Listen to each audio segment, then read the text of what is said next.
NFL execs in full panic mode to save league. Look what they're doing now to prevent total collapse. Despite the best efforts of the social justice warriors, the NFL is still in its worst slump in recent history. The number of viewers continues to plummet as Americans are increasingly insulted by the players who protest the national anthem. With hundreds of millions lost in advertising revenue, the league has been relegated to damage control. At this point they seem to be considering moves that would help them minimize their losses in an effort to salvage what is left of the dying sport.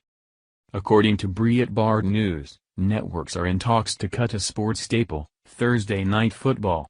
Because of the very successful boycott of NFL games, they feel that the market is oversaturated. Network executives are scrambling to solve the growing problem of crashing ratings for the National Football League, by cutting games to end the perceived oversaturation of football on TV. To put an end to the sliding ratings, the executives are proposing that fewer games may be the ticket to stop that oversaturation, with one idea being to cut Thursday Night Football by a whopping 10 games. The idea to trim Thursday Night Football from 18 games a season to only 8 was first reported by Sports Business Journal and was part of a plan to reverse the ratings crash that also includes pulling games played in the UK back to 1 p.m. Eastern Time, 6 p.m. London Time. The fact that the league considered the market to be oversaturated is a huge win for conservatives. That means that there are no longer enough eyes to go around for all the games that they plan to air. It also means that the players will likely start feeling the burn if the networks aren't willing to carry as many games. It will make for less money available to the teams and that will eventually filter down to the players. The cuts aren't entirely new territory for the league though. The past few years the amount of games televised have skyrocketed as popularity increased.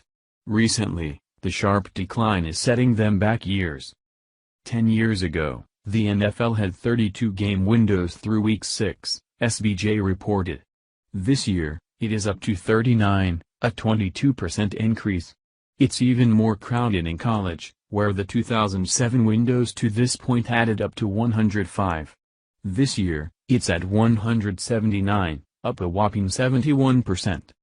Mike Mulvihill, a Fox Sports vice president, told SBJ that the problem isn't that there is too much NFL on TV, but that there is too much football all the way around, including college.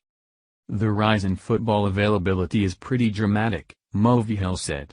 This is what drives fragmentation in every area of television. You can argue whether there's greater or lesser interest in the game of football than there was 10 years ago. But clearly, whatever that interest is, it's being spread out over quite a few more windows than it was 10 years ago. Basically, the networks have to decide what they can do to maximize their advertising revenue while not spending so much to broadcast that they lose it all right away. The idea seems to be that they can rally what is left of their faltering audience by making it a less common occurrence.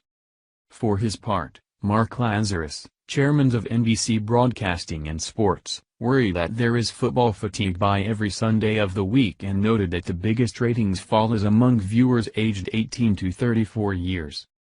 They more and more are getting satisfied by the alternatives of highlights and scores that are available during the game, Lazarus said. That continues to train young viewers to follow our sports, not watch our sports. That is concerning for all sports television. Ratings are still down despite the small rise seen in Week 7. NBC Sports is off 21% from 2015, CBS Sports is down 14% compared to 2015, and ESPN's Monday Night Football has sunk 17% over 2015. The National Football League is seeing the lowest viewership that they've had overall in almost 20 years.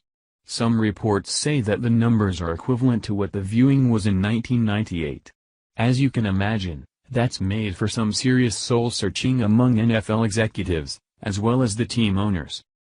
The only people who still don't seem too worried about the problem are the players, whose contracts aren't yet in jeopardy. They've even gone so far as to extend an invitation to the NFL meeting to the guy who started this protest in the first place, Colin Pernick. When the league wouldn't invite him to talk about a game he's no longer playing, some of his former teammates decided to take it upon themselves. Boycotting the NFL has been extremely effective, as we can see from numbers like this. At this point, the networks are looking at airing 10 fewer games where players disrespect the country, and that's good news.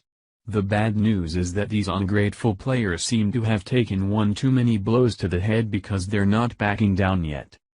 Thank you for watching this video. What do you think about this? Share this on Facebook and Twitter along with your comments.